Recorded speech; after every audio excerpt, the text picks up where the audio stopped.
प्रिय विद्यार्थी मित्रांनो, आपण सीईटी परीक्षेसाठी पीवायक्यू सिरीज प्रीवियस इयर क्वेश्चनची सिरीज सुरू केलेली आहे। का सुरू केली तर 2019 सालापासून जेव्हापासून सीईटी ऑनलाईन झाली तेव्हापासून बरेचसे प्रश्न हे प्रीवियस इयर क्वेश्चन्स हे रिपीट होऊ लागले किंवा त्याच्या कन्सेप्ट रिपीट होऊ लागल्या किंवा त्या प्रश्नांमध्ये फक्त थोड्याशा काहीतरी व्हॅल्यू चेंज होऊ लागल्या आणि म्हणून जर आपण त्या प्रीवियस इयर क्वेश्चनचा बारकाईने नीट अभ्यास केला तर आपल्याला सीईटीच्या प्रश्नांची कल्पना येणार आहे, आपल्याला अभ्यास करणं सोपं जाणार आहे आणि आपण ह्या सिरीज मध्ये रोज 7-7, 8-8 प्रश्न बघतो। का बघतो आहोत तर आपल्या रेग्युलरच्या अभ्यासाबरोबर सीईटीचा आपला कन्सिस्टन्सी ठेवून स्टडी सुरू राहील आणि तुम्हालाही एकदम लोड येणार नाही सीईटीचा अभ्यास करण्यासाठी, म्हणून आपण ही सिरीज सुरू केलेली आहे।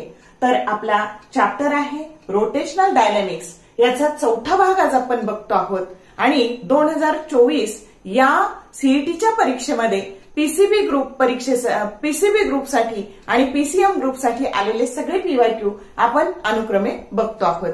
तर मी दीपाली कुलकर्णी देशमुख माझ्या विंग्स ऑफ फिजिक्स या चॅनलमध्ये आपलं सगळ्यांचं मनपूर्वक स्वागत करते आणि आता आपण सुरू करूयात। तर पहिला प्रश्न असा आहे, to loops A and B of radii R1 and R2 are made from uniform wire। इथे शब्द महत्वाचा आहे युनिफॉर्म वायर। बघा दोन लूप आहेत, लूप A आणि लूप B।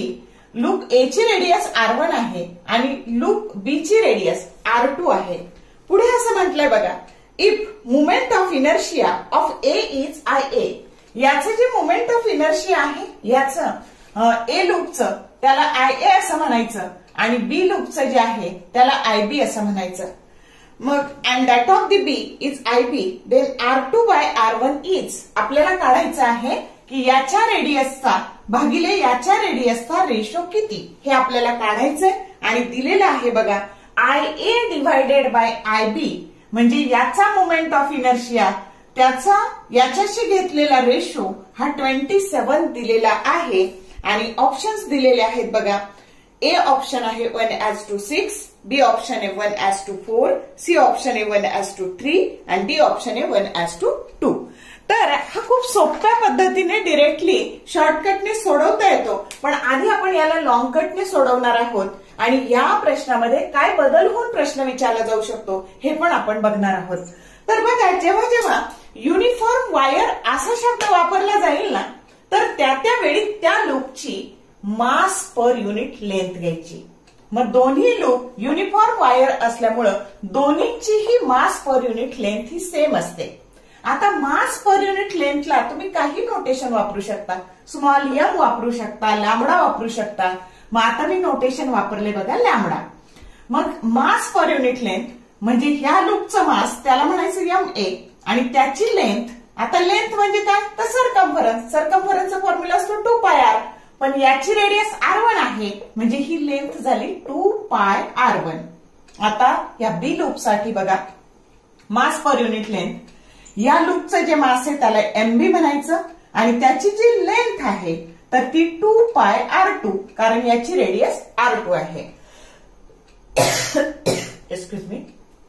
आता IA बाय IB 27 दिले आणि R2 बाय R1 तुम्हाला काढायचा आहे। प्रॉब्लेम समजला का?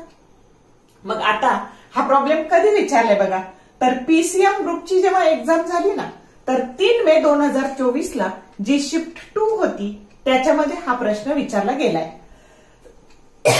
आता बघा, याच्यावरून या फॉर्म्युल्यावरून आपण ह्या लूपचं मास असं लिहू शकतो, MA that is equal to, याला इकडे ट्रान्सफर केलं आणि lambda into 2πr1, lambda is mass per unit length, तसंच MB लॅम्बडा इंटू 2πr2 परत lambda is mass per unit length. आता मोमेंट ऑफ इनर्शियाचा रेशो 27 दिलेला आहे आणि आपल्याकडे मोमेंट ऑफ इनर्शियाचा फॉर्म्युला असतो मास इंटू रेडियसचा स्क्वेअर। मग मास MA आणि इथं रेडियस R1 चा स्क्वेअर आणि ह्याचं मोमेंट ऑफ या लूपचं मोमेंट ऑफ इनर्शिया MB आणि रेडियसचा स्क्वेअर R2 स्क्वेअर।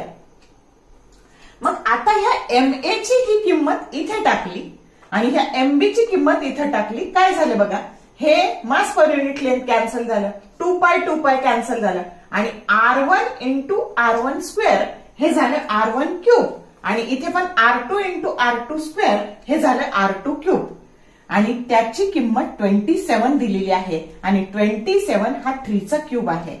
मग आता आपल्याला इक्वेशन मिळालं R1 cube divided by R2 cube that is equal to 3 चा क्यूब आणि म्हणून क्यूब रूट जर घेतलं तर R1 by R2 that is equal to 3:1 आणि तुम्हाला विचारले उलट विचारलंय काय बघा, R2 बाय R1 रेशो विचारलाय इथं, म्हणून ते झालं 1/3 किंवा 1:3 की जो करेक्ट ऑप्शन लिहिताना असा लिहिलेला आहे आणि जो करेक्ट ऑप्शन काय आहे, सी ऑप्शन आहे. समजतंय का? आता बघा याच्यामध्ये काय काय विचारलं जाऊ शकतं ते आपण बघूया.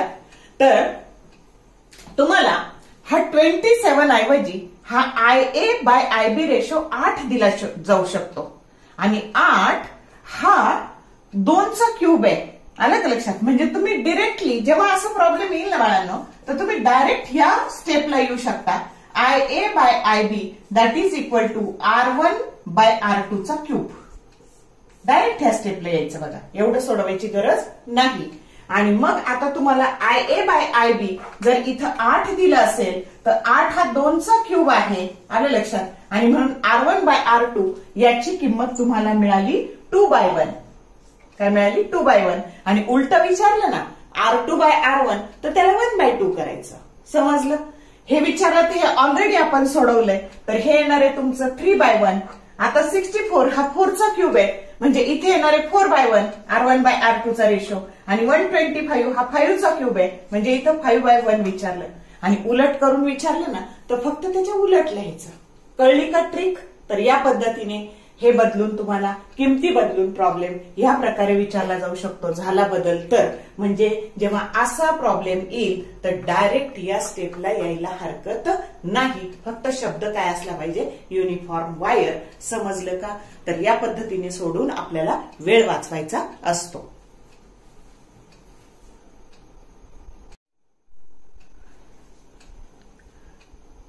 सेम टाईपचा प्रॉब्लेम आहे बघा, 2024 लाच विचारलेला आहे.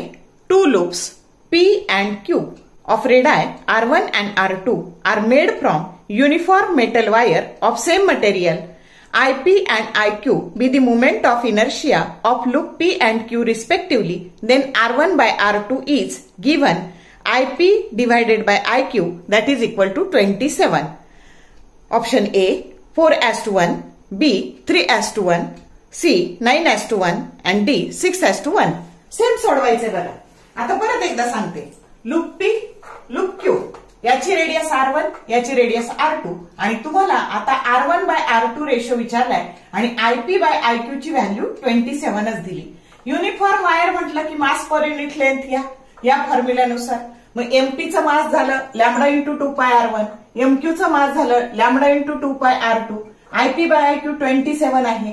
IP बाय IQ ह्या मासची किंमत इथे मुवमेंट ऑफ इनर्शियाचा फॉर्म्युला असतो मास इंटू रेडियसचा स्क्वेअर आणि म्हणून ह्या एमपी ची किंमत इथे टाकली, एमक्यू ची किंमत इथून उचलून इथे टाकली, लॅम्बडा लॅम्बडा 2π कॅन्सल झाले आणि IP by IQ that is equal to R1 cube divided by R2 cube that is equal to 27. 27 हा 3 चा क्यूब आहे आणि म्हणून जर क्यूब रूट घेतलं तर R1 बाय R2 ची किंमत 3:1 आलेली आहे. बघा असं R1:R2 that is equal to 3:1 की जो करेक्ट ऑप्शन बी आहे. या पद्धतीने सोडवायचं आहे. आधी फक्त त्या लूपला ए आणि बी म्हटलं होतं, आता फक्त काय म्हटलं आहे, पी आणि क्यू विचारले आणि आधीच्या केसमध्ये R2 बाय R1 विचारलं होतं, आता R1 बाय R2 विचारलेलं आहे. एवढाच बदल आहे. तर समजलं का? म्हणजे कन्सेप्ट जर क्लिअर झाली, या पद्धतीचा प्रॉब्लेम आला तर डायरेक्ट यायचं बघा, IA divided by IB that is equal to R1 by R2 चा क्यूब आणि जी काही व्हॅल्यू दिलेली असेल, समजा 27 असेल तर 3 चा क्यूब घ्यायचा, क्यूब रूट घेतलं की R1 by R2 that is equal to 3/1 असं तुम्हाला मिळणार आहे. समजली मेथड? समजली का? आणि इथं मी तुम्हाला ऑलरेडी आधीच्या एक्झाम्पल मध्ये या वेगवेगळ्या व्हॅल्यू घेऊन दाखवलेलं आहे, म्हणजे तुम्हाला एका सेकंदात उत्तर देता येतं. आता बघा आपण क्वेश्चन नंबर 3 बघतो आहोत. तो पण ह्या लूपच्या कन्सेप्टवरच विचारलेला आहे. तो 2022ला पण विचारलाय आणि 2024ला पण विचारलाय. म्हणजे हा जो टाईप आहे ना हा खूप महत्वाचा आहे, हे लक्षात घ्या. प्रश्न असा आहे, 2 circular loops P and Q of radii R and NR are made respectively from a uniform wire. Moment of inertia of loop Q about its axis is 4 times that of the loop P about its axis. The value of n is small n ची value आपल्याला काढायची आहे आणि options दिलेत बघा. Option A 2 raised to 1/3, B 2 raised to 2/3, C 2 raised to 3/4 आणि D 2 raised to 1/4. तर आता बघूयात आपण कसं सोडवायचं ते. कन्सेप्ट सेमच आहे, शॉर्टकटनी पण सोडवता येणार आहे, पण आपण बघूयात. तर आता इथे हे 2 लूप आहेत P आणि Q. आता त्या लूपच्या ऐवजी रिंग जरी शब्द वापरला तरी पद्धत हीच वापरायची सोडवायला. मग आता बघा, हे P आणि Q 2 लूप आहे. याचा मोमेंट ऑफ इनर्शिया त्याला आयपी म्हणायचं आणि ह्या लूपच्या मोमेंट ऑफ इनर्शियाला आयक्यू म्हणायचं. याची रेडियस आर दिलेली आहे, याची रेडियस एनआर दिलेली आहे आणि युनिफॉर्म वायर जिथे कुठे शब्द येईल ना तर त्यावेळी त्याची आधी मास पर युनिट लेंथ काढून घ्यायची. मग आता लॅम्बडा ही या लूपची मास पर युनिट लेंथ आणि याची सुद्धा लॅम्बडाच ही मास पर युनिट लेंथ. आता याचा मास त्याला एमपी असं म्हणायचं आणि लेंथ ही 2πr येणार, पण याची लेंथ मात्र काय येणार 2πnr, mq divided by 2πnr.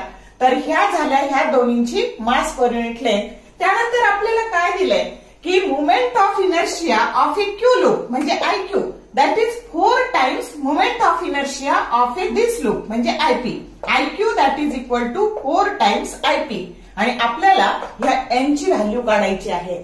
मग आता बघा, मोमेंट ऑफ इनर्शियाचा फॉर्म्युला असतो की मास इंटू डिस्टन्स स्क्वेअर आणि म्हणून इथे आपण आधी मास काढून घेतलं. हे पी लूपचं मास म्हणजे फक्त हा फॉर्म्युला रिअरेंज केला, याला आपण इकडे सेंड केलं आणि याला पण आपण इकडे सेंड केलं आणि म्हणून लॅम्बडा इंटू 2πr हे मास झालं ह्या लूपचं आणि mq that is equal to lambda into 2πnr हे मास झालं ह्या लूपचं. आता आयपी डिवायडेड बाय आयक्यू. मग आता ह्या आयक्यू ची किंमत काय टाकली 4 इंटू आयपी आणि म्हणून आपल्याला आयपी भागिले आयक्यू ची किंमत ही मिळाली 1/4 ही एक किंमत मिळाली. आणि आता फॉर्म्युलानुसार IP divided by IQ that is equal to mass into axis of rotation पासूनचं जे अंतर आहे त्याचा वर्ग आणि म्हणून एमपी इंटू आर स्क्वेअर आणि इथे येणार MQ into N square into R square. आता इथले आर स्क्वेअर, आता ह्या एमपी ची जर आपण व्हॅल्यू टाकली बघा, ह्या एमपी ची व्हॅल्यू टाकली लॅम्बडा इंटू 2πr आणि हे आर स्क्वेअर आणि ह्या एमक्यू ची व्हॅल्यू टाकली lambda into 2πnr into N square R square. तर हे बघा, हे लॅम्बडा कॅन्सल झालं, 2π कॅन्सल झालं, त्यानंतर हे आर कॅन्सल झालं, आर स्क्वेअर पण कॅन्सल झालं आणि फक्त काय शिल्लक राहिलं तर इथं शिल्लक राहिलं तुमचं हे जे काही आहे ते एन क्यूब शिल्लक राहिलं. हे एन इंटू एन स्क्वेअर म्हणजे इथं हे आर क्यूब पण गेले आणि शिल्लक काय राहिलं फक्त 1/n³ एवढंच शिल्लक राहिलं आणि हे 1/n³ जे काही आहे IP divided by IQ that is equal to 1/n³ that is equal to 1/4. समजतंय? मग आता बघा आपल्याला हे एन ची किंमत काढायची. मग 4 हा काय आहे तर 2 चा स्क्वेअर आहे. मग आता जर आपण कम्पेअर केलं तर n³ that is equal to 2 चा स्क्वेअर आणि म्हणून दोन्ही बाजूचं जर क्यूब रूट घेतलं तर n³ that is equal to 2 raise to इथे 2 आलं 4 आणि हे n जर घ्यायचं झालं तर याचं जर क्यूब रूट घेतलं किंवा दोन्ही बाजूला आपण दोन्हीकडच्या पॉवरला 3 ने डिवाइड केलं तर इथं 3. आता बघा हे असं आहे n³ that is equal to 2 चा स्क्वेअर आणि मग याला जर 3 ने डिवाइड केलं आणि याला 3 ने डिवाइड केलं तर n that is equal to 2 raise to 2/3 की जो करेक्ट ऑप्शन काय आपला बी आहे. तर या पद्धतीने सोडवायचंय. आता एवढं सोडवायचंच नाही बाळांनो, डिरेक्टली काय करायचं हा फॉर्म्युला लक्षात ठेवायचा. IP by IQ that is equal to जर हे आर आणि एनआर दिलं तर IP by IQ that is equal to 1/n³ आणि मग आता हे कधी कधी देतात, हे आयपी भागिले आयक्यू हे 1/8 देतात, आलं लक्षात. त्याच्यानंतर वेगवेगळ्या व्हॅल्यू देतात याची, जसं हे दिलं 4 टाइम्स आयपी तर हे 3 टाइम्स आयपी देतात. तर अशा वेगवेगळ्या व्हॅल्यू देऊन तुम्हाला हे न्यूमरिकल्स विचारलं जातं. यांची व्हॅल्यू काढायला 2021 ला विचारलंय, 22 ला विचारलंय, त्यानंतर 24 ला विचारलंय, 23 ला विचारलंय. हा टाईप खूप महत्वाचा आहे. आता यानंतर मी तुम्हाला एक होमवर्कला न्यूमरिकल देते स्क्रीनवर, ते तुम्ही सोडवायचंय आणि मला कमेंट बॉक्समध्ये उत्तर सांगायचंय. टाईप कळला का? जेव्हा कधी असं येईल ना तर तुम्ही डायरेक्ट 2 फॉर्म्युले लक्षात ठेवा. बघा, आयपी भागिले IQ that is equal to, जर इथं आर आणि म्हणजे R1 आणि R2 आलं तर R1 cube divided by R2 cube, हा एक फॉर्म्युला लक्षात ठेवा. आणि जर समजा असं आर आणि NR दिलं तर तिथं घ्या आयपी भागिले IQ that is equal to 1/n cube, एवढं लक्षात ठेवा. आणि दिलेल्या व्हॅल्यू टाकायच्या, मग काय जे काही दिलं असेल त्या व्हॅल्यू टाकायच्या आणि उत्तर काढायचं. एका सेकंदात उत्तर येतं. इतकं सगळं करत बसायचं नाही. समजलं शॉर्टकट? व्हॅल्यू तुम्हाला ज्या काही येतील त्या टाकायच्या आणि सबस्टिट्यूट करून आन्सर काढायचं. ओके, टाईप महत्वाचा आहे, चांगला करा.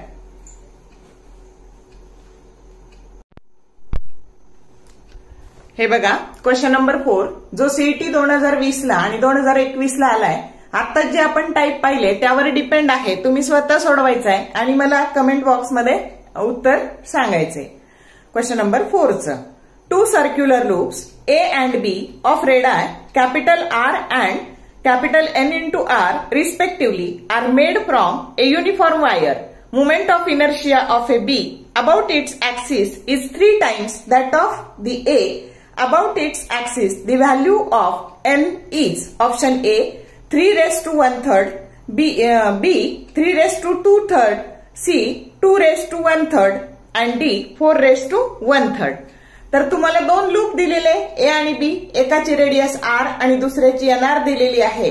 आणि moment of inertia of A B that is 3 times, म्हणजे IB that is equal to 3 times IB that is equal to 3 times IA असं दिलेलं आहे. रेडियस दिलेली आहे कॅपिटल R आणि NR. तर तुम्हाला इक्वेशन माहिती आहे, काय घ्यायचं तर इथे IA divided by IB that is equal to 1/n cube घ्यायचं आणि यांची किंमत शोधून काढायची. पैकी आता तुमचं येणार आहे बघा, तर हे IB ची किंमत जर तुम्ही 3IA टाकली तर इथं 1/3 that is equal to 1 that is equal to n cube. आणि आता पुढचं सोडवा तुम्ही. हिंट दिलेली आहे, कमेंट बॉक्समध्ये मला आन्सर टाका. क्वेश्चन नंबर 5 हा पण तुम्ही सोडवायचा आहे. ह्याच टाईपवर आहे, 2020 आणि 2021 ला विचारलेला आहे. प्रश्न असा आहे बघा, 2 रिंग्स, लूप्स असू द्या नाही तर रिंग्स असू द्या, काही फरक पडत नाही, सेम कन्सेप्ट वापरायची.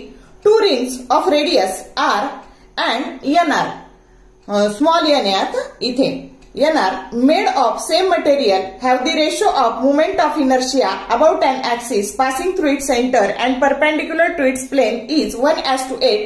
The value of n is, आणि मास पर युनिट लेंथ लॅम्बडा ने दर्शवली आहे. यांची व्हॅल्यू काढायची आहे. ऑप्शन A आहे 2, B आहे 4, C आहे 1 आणि D आहे 3. तर शोधायचं आहे, तुम्ही शोधायचं आहे आणि मला उत्तर सांगायचं आहे. ओके, कमेंट बॉक्समध्ये क्वेश्चन 5चं आन्सर सांगा. हे बघा, क्वेश्चन नंबर 6 हा सुद्धा सीईटी 2020 आणि सीईटी 2021 ला विचारलाय. तर काय बघा, 2 circular loops P and Q are made from a uniform wire. The radii of P and Q are R1, capital R1 and capital R2 respectively. The moment of inertia about their own axis are IP and IQ respectively. If IP divided by IQ that is equal to 1/8, then R2 by R1 is option A 4, option B 3, option C 2 and option D 5. तर तुम्ही सोडवायचे, मला comment बॉक्समध्ये उत्तर सांगायचंय की IP by IQ हे 1/8 दिलेलं आहे, R2 by R1 किती असेल. ओके, हे तिन्ही प्रॉब्लेम सोडवा म्हणजे तुमची चांगली प्रॅक्टिस होऊन जाईल. क्वेश्चन नंबर 7 हा जो प्रश्न आहे ना, हा PCB सेक्शनची जेव्हा एक्झाम झाली ना तर 28 एप्रिल 2024 ला शिफ्ट 2 ला विचारला गेलेला आहे. a ring starts to roll down the inclined plane of height h without slipping, the velocity with which it reaches the ground is into bracket small g, that is acceleration due to gravity. Option A, under root of 10gh by 7, B, under root of 4gh by 7, C, under root of 4gh by 3 and D, under root of gh. आता केस काय बघा, तर तुमची ही जी ring आहे तर ती Rolls down without slipping आहे याची इतक्या हाईटवर आणि तिची तुम्हाला काढायची आहे वेलोसिटी. आता 2 नंबरचा जो व्हिडिओ आहे ना याचा पार्ट 2 रोटेशनल डायनॅमिक्सचा 2024चे PYQ, त्याच्यात मी हे सगळे चार्ट दिलेले आहे, फॉर्म्युल्याचे चार्ट दिलेले आहे आणि त्याच्यात व्हेलॉसिटीचा फॉर्म्युला आहे. When body rolls down without slipping at that time the formula for its velocity that is equal to under root of 2gh divided by 1 plus k square by r square. k ही त्याची radius of gyration असते आणि r ही त्या बॉडीची radius असते. मग आता कोणती बॉडी आलेली आहे, रिंग आलेली आहे. मग ही जेव्हा इथे पोहोचेल तेव्हा तिची व्हेलॉसिटी किती असेल, मग रिंग साठी k स्क्वेअर बाय r स्क्वेअरची किंमत 1 असते. मग ही जर किंमत आपण इथे 1 टाकली तर 1 प्लस 1 2 झालं, हे 2 आणि हे 2 कॅन्सल झाले आणि त्याची रिंगची व्हेलॉसिटी ही काय झाली अंडर रूट ऑफ gh, जो करेक्ट ऑप्शन डी आहे. समजलं का? म्हणजे फॉर्म्युले पाठ असणं खूप गरजेचं आहे. जो चार्ट तुम्हाला दिलेला आहे 2 नंबरच्या पार्ट 2 मध्ये ते सगळे चार्ट चांगले लर्न करा म्हणजे तुम्हाला फायदा होईल. नंबर 8 हा जो प्रश्न आहे हा PCB ग्रुपची जी एक्झाम झाली होती ती 22 एप्रिल 2024 या दिवशी शिफ्ट फर्स्टला विचारलेला आहे. आता आपल्याला आकृती बघून खूप काहीतरी अवघड आहे असं वाटतं बघा, पण एकदम सोपं न्यूमेरिकल आहे. 4 point masses, each of mass small m, are arranged in xy plane as shown in the figure. The moment of inertia of this system about x axis is. दिलेली आकृती व्यवस्थित दिसत नाही म्हणून मी इथे परत बोर्डवर काढलेली आहे बघा, म्हणजे तुम्हाला समजायला सोपं जाईल. आणि ऑप्शन आहेत बघा, ऑप्शन ए आहे 3ma², बी आहे 4ma², सी आहे 5ma² आणि डी आहे 6ma². मग आता बघूयात आपण. तर हे जे 4 पॉइंट मासेस आहे बघा, हे हा 1, हा 2, हा 3 आणि हा 4, याचा पण मास m आहे आणि हा 4 आणि हे XY प्लेन मध्ये आहेत आणि आपल्याला ह्या एक्स ऍक्सिसच्या अबाउट त्याचं टोटल सिस्टीमचं मोमेंट ऑफ इनर्शिया घ्यायचं. मग आता बघा इथे हे जे 2 मासेस आहेत हे आणि हे दोन्ही एक्स ऍक्सिस वरच आहे आणि म्हणून आपला मोमेंट ऑफ इनर्शियाचा फॉर्म्युला असतो मास आणि distance square of the distance from axis of rotation आणि म्हणून याचं आलं 0 आणि इथे याचं पण आलं 0, म्हणजे या दोन्हींचा प्रश्न मिटला, या दोन्हींचा. आता हे मास ऍक्सिस ऑफ रोटेशन पासून किती अंतरावर आहे, तर हे a इतक्या अंतरावर आहे आणि हे मास ऍक्सिस ऑफ रोटेशन पासून किती अंतरावर आहे, 2 इतक्या अंतरावर आहे आणि म्हणून याचं ह्या ऍक्सिस बद्दलचं मोमेंट ऑफ इनर्शिया झालं मास आणि डिस्टन्सचा स्क्वेअर म्हणजे m into bracket a square आणि याचं मास झालं m आणि डिस्टन्स 2a त्याचा स्क्वेअर, मग हे झालं ma² आणि हे झालं 4ma², टोटल झालं 5ma². जो करेक्ट ऑप्शन काय आहे सी आहे. या पद्धतीने सोडवायचंय. समजलं का?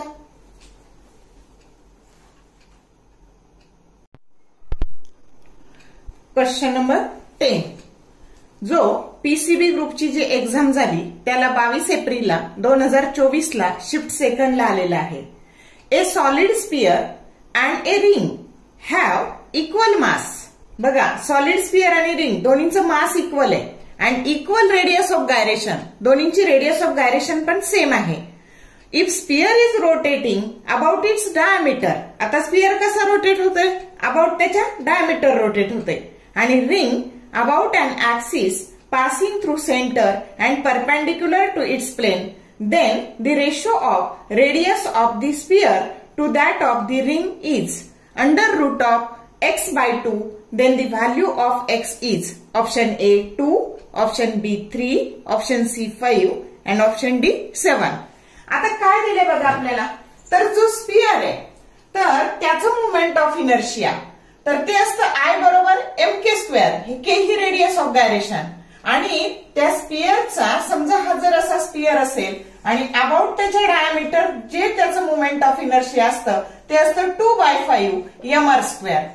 दुसऱ्या भागात हे सगळं पाहिलेलं आहे आपण.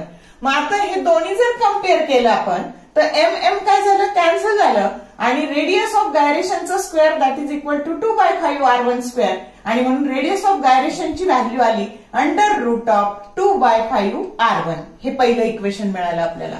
आता रिंग बघा, ही अशी जी रिंग आहे तर त्याच्या सेंटर मधून ऍक्सिस जातो आणि त्याच्या प्लेनला परपेंडिक्युलर आहे आणि त्याच्याबद्दलचं मोमेंट ऑफ इनर्शिया असतं mr². आणि रेडियस ऑफ गायरेशनच्या स्वरूपात जर घेतलं आपण तर for ring I that is equal to mk2² and that is equal to याच्याबद्दलचं मोमेंट ऑफ इनर्शिया असतं mr² आणि म्हणून mk2² that is equal to mr2². आणि म्हणून इथं कॅन्सल झाले, k2² that is equal to r2² म्हणजेच k2 बरोबर r2. हे आपल्याला इक्वेशन 2 मिळालं. मग आपल्याला दिलंय काय तर दोन्ही रेडियस ऑफ गायरेशन इक्वल आहेत, k1 आणि k2 सेम आहे असं दिलेलं आहे. आणि म्हणून आपण ह्या k1 ची ही व्हॅल्यू टाकली, k2 ची ही व्हॅल्यू टाकली r2 आणि r1/r2 चा रेशो आपल्याला मिळाला √5/2. पण तुम्हाला त्याची जी व्हॅल्यू आहे ती x/2 दिलेली आहे आणि ह्या x ची व्हॅल्यू किती असं विचारलंय. मग हे 2 गेले आणि x ची व्हॅल्यू काय आली तर √x that is equal to √5 squaring on both sides x that is equal to 5. जो करेक्ट ऑप्शन काय आहे, सी आहे. तर या पद्धतीने हे न्यूमरिकल सोडवायचं आहे.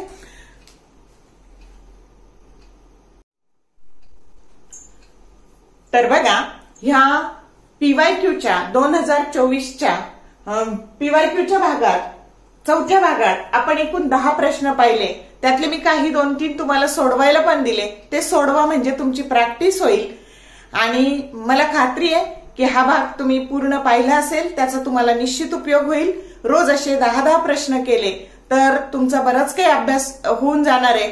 आणि सीईटीच्या याच्यावर चांगला जर स्कोअर झाला तर तुम्हाला खूप चांगलं कॉलेज मिळू शकतं. तुमच्या मनातलं जे ड्रीम कॉलेज आहे ते मिळू शकतं. म्हणून रेग्युलरच्या अभ्यासाबरोबरच सीईटीचा तुम्ही अभ्यास करावा म्हणून ही सिरीज सुरू केलेली आहे. तर त्याचा जरूर उपयोग करून घ्या. Thank you for watching this whole video and all the best for your study and exam.